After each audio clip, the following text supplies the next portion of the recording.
Mucho gusto, soy el doctor Héctor Enríquez Blanco. Vamos a hablar sobre incontinencia fecal, que es un tema que raramente es evaluado en medicina general, sin embargo tiene mucha repercusión porque es una entidad del piso pélvico que tiene bastante importancia económica y física para el paciente. La Asociación Cirujana Colon y Recto la define como el paso recurrente no controlado de la materia fecal por lo menos en un mes. Los criterios de Roma 3 lo consideran en lugar de un mes, como la Asociación de Cirujanos, 3 meses. Sin embargo, se define como la pérdida del control esfinteriano o la incapacidad para diferir la defecación en el momento y lugar que socialmente es aceptable, resultando en la salida involuntaria no solo de un material fecal, sino muchas veces puede ser gas o líquido, ¿verdad? Para ello requiere que sea un individuo, un niño mayor de 4 años, o sea que ya exista un adiestramiento defecatorio infantil. Como pueden observar acá, hay estudios de prevalencia de 3 a 8% y pues todos estos pacientes sufren un deterioro en la calidad de vida importante, ¿verdad? La continencia, como todos sabemos, es la capacidad o la habilidad de percibir, retener y evacuar el contenido fecal en el tiempo y lugar adecuado. Pero para ello se requiere integridad de múltiples componentes, tanto estructurales y funcionales del aparato neuromuscular del recto. Y esto incluye pues, los esfínteres, estamos hablando interno y externo, rectales, los músculos del piso pélvico, el ángulo anorectal, la función propiamente de los nervios, la capacitancia y la sensibilidad. Nosotros sabemos que para que exista una defecación también dependemos de la suficiente fuerza y tono muscular del recto para expulsar la materia fecal, lo que conocemos como la fuerza propulsiva. Percibir esa llenura rectal, tener la capacidad de relajar los músculos cuando se necesitan y tener una función cognitiva y una capacidad para reconocer esta urgencia defecatoria. Los factores determinantes de la continencia, aquí se mencionan todo lo que hemos estado hablando, desde los músculos del piso pélvico, la integridad probablemente esfinteriana, es decir, de las presiones, la actividad neural, la consistencia fecal, la capacidad y acomodación del recto a la materia fecal, el reservorio, la sensibilidad y muchos de los factores propiamente fisiológicos que ya hemos mencionado en muchas conferencias. Normalmente durante la defecación se relajan los músculos del piso pélvico. Esta cintilla hace que se aumente a la hora de expulsar el bolo fecal, que aumente el ángulo anorectal, provocándose no solo un aumento, una rectificación del ángulo anorectal, sino también un descenso del piso pélvico. Esto es lo que sucede normalmente. Esto trae de por sí, hay un proceso de acomodación rectal donde las presiones del recto tratan de mantenerse a expensas de aumentar el contenido fecal.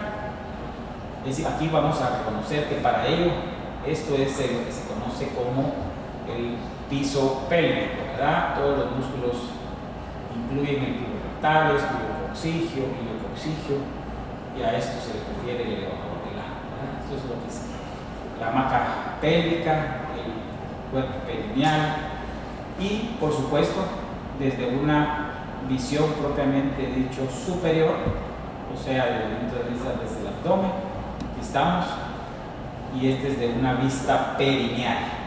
Todos estos músculos muchas veces sufren alguna alteración con el parto, y el cuerpo perineal, que aquí tenemos el área del coxis, el área del pubis, básicamente los músculos de los distintos triángulos perineales sufren lesiones durante el parto.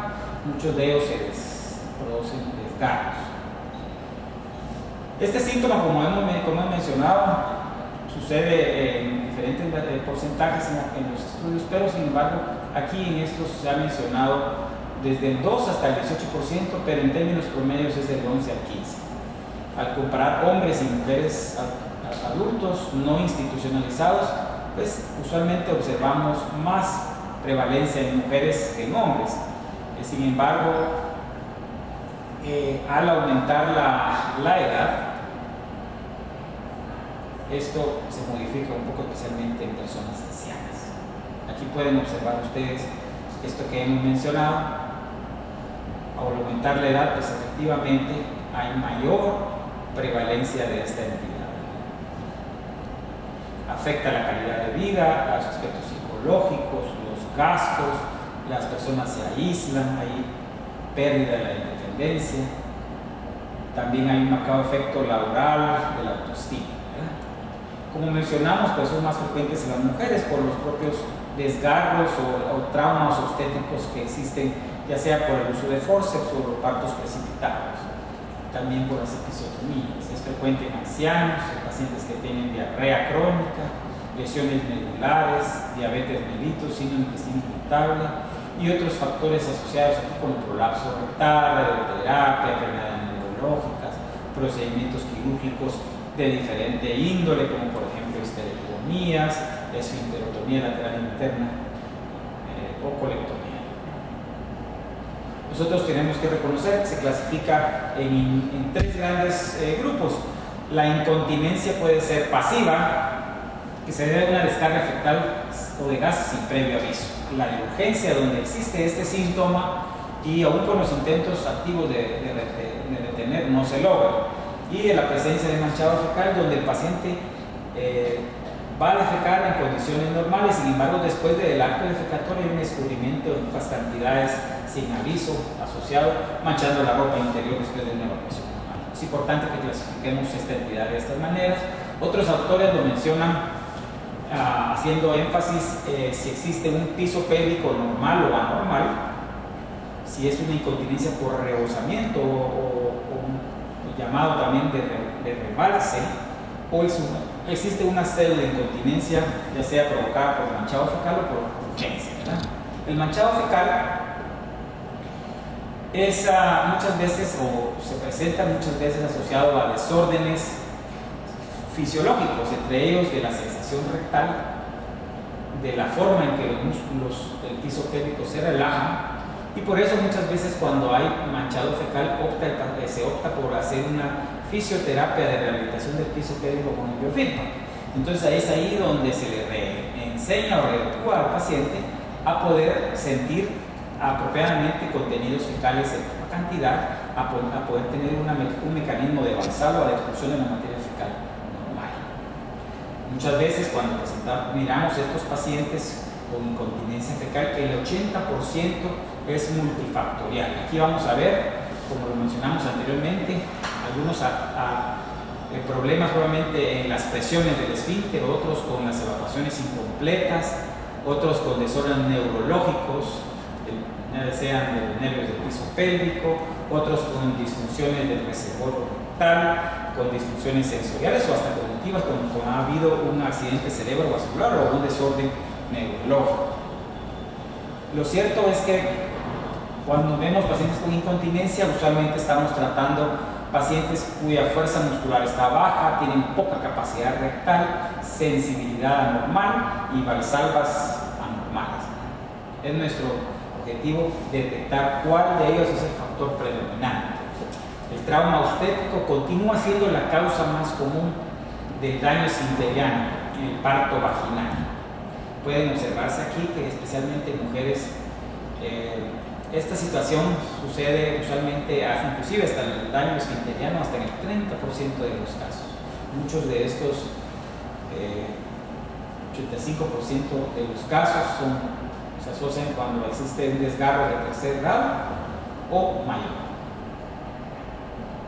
No existe duda que el parto vaginal constituye un evento traumático al piso pélvico, y el desgarro, la distensión del piso y de la fascia rectovaginal pues hace que se distienda el músculo puborectalis hasta 3 veces su longitud normal, y por supuesto se separa la membrana perineal para poder dar paso al bebé.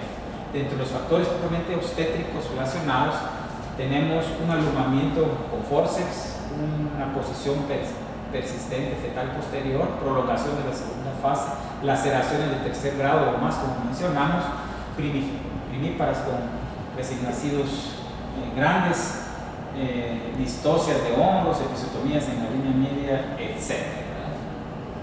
También existen complicaciones asociadas con la cirugía no rectal, especialmente fístulas, donde uno en algún momento tiene que reparar o cortar o abrir parte del complejo esfinteriano.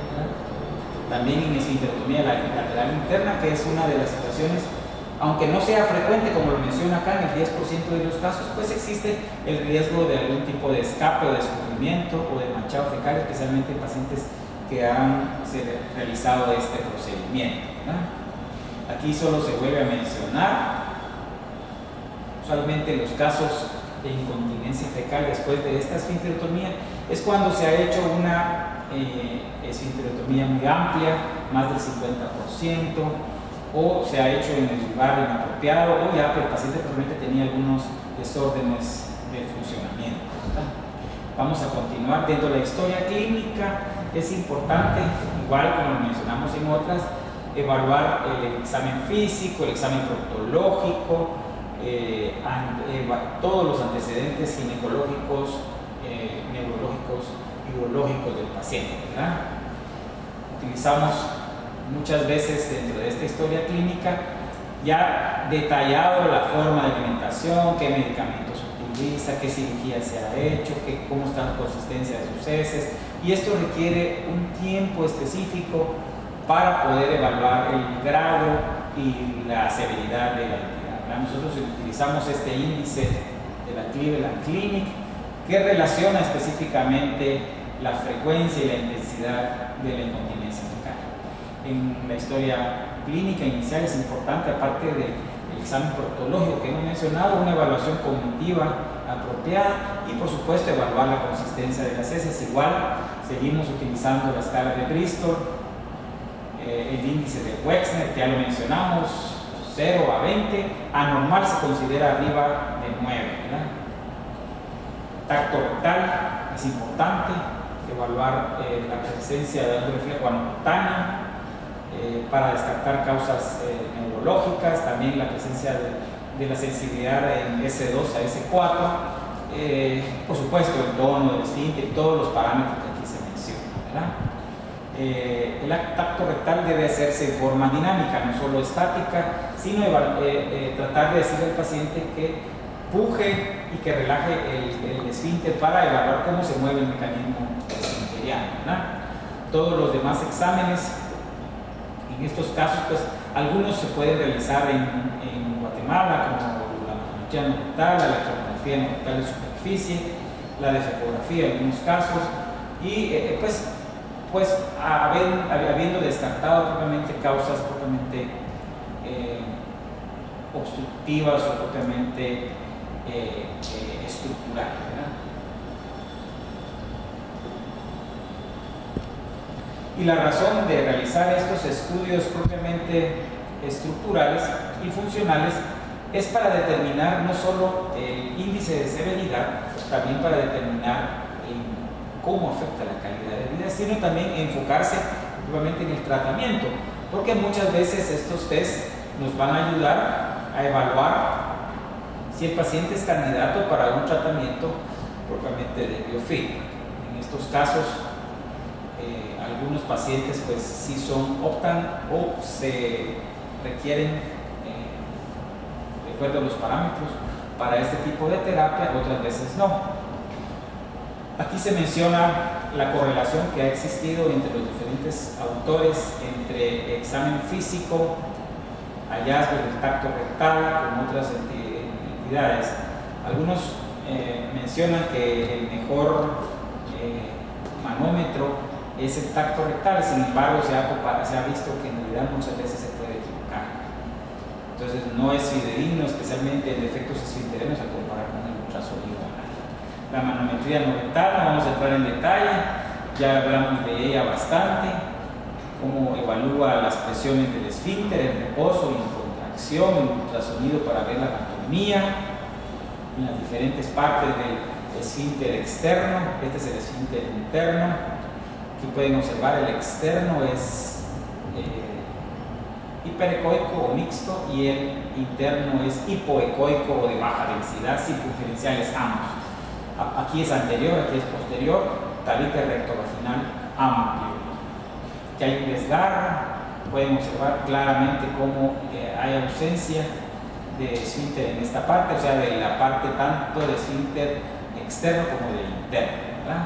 Electromiografía, existen varios tipos, algunas veces se requiere usar electromiografía para ver si existe patrones de enervación, pero esto usualmente se logra colocando una aguja y en los diferentes cuadrantes del esfínter.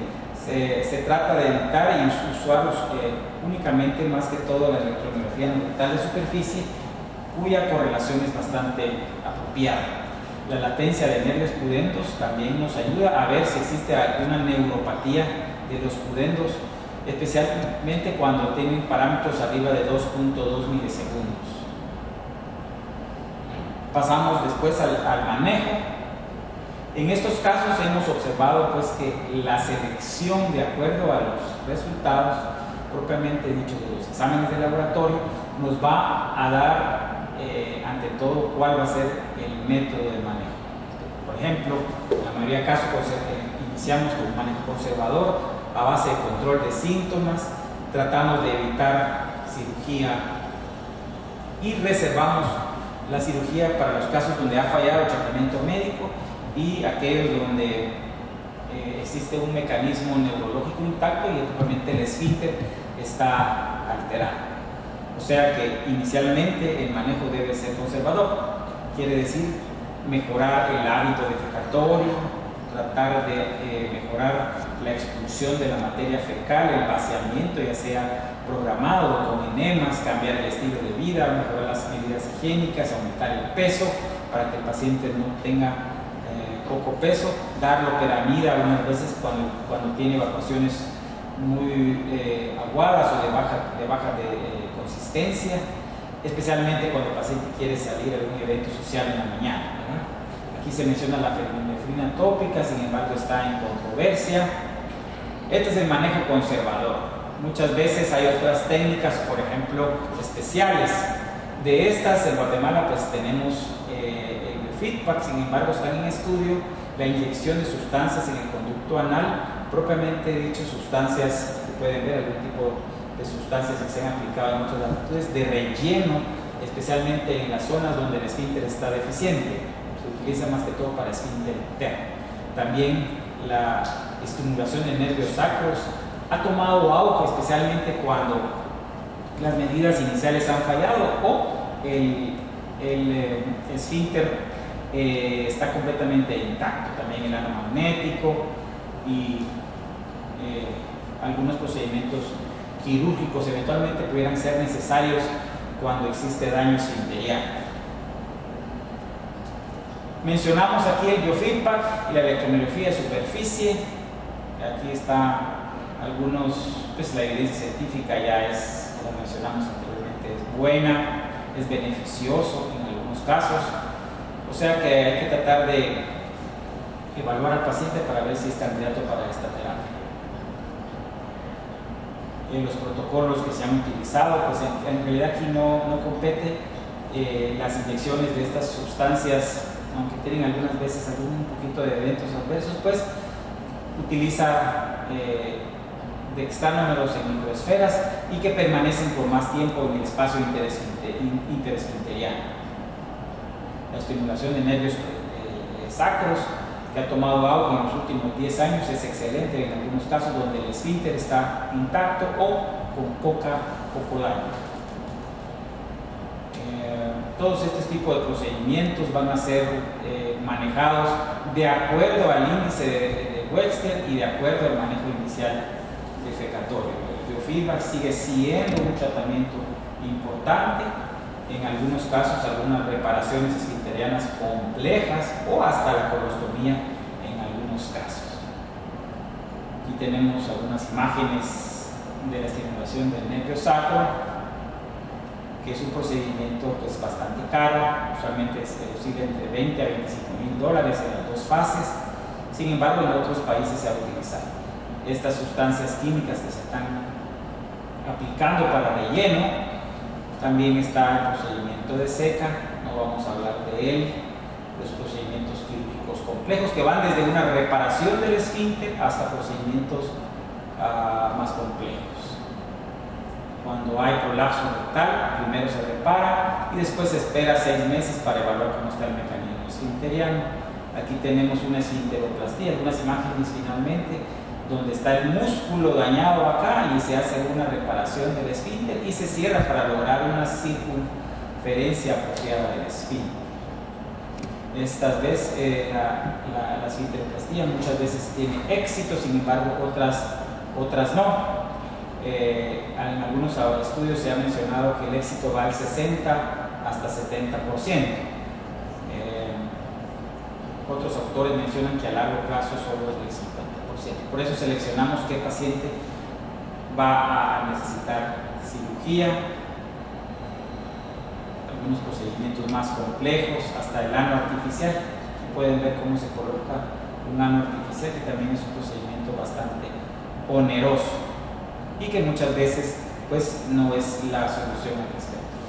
Entonces, conclusión, pensamos que es importante hacer una buena historia clínica, una evaluación del caso, y se requiere siempre, antes y después del tratamiento, tener factores como índices para evaluar si en realidad lo que estamos haciendo es algo apropiado. Yo los insto a que por favor a todos los pacientes con esta entidad, independiente de la edad, busquen el síntoma, no les tengan miedo a poder evaluar la presencia de este síntoma y empezar a analizar cuáles son las posibles causas. Muchas gracias.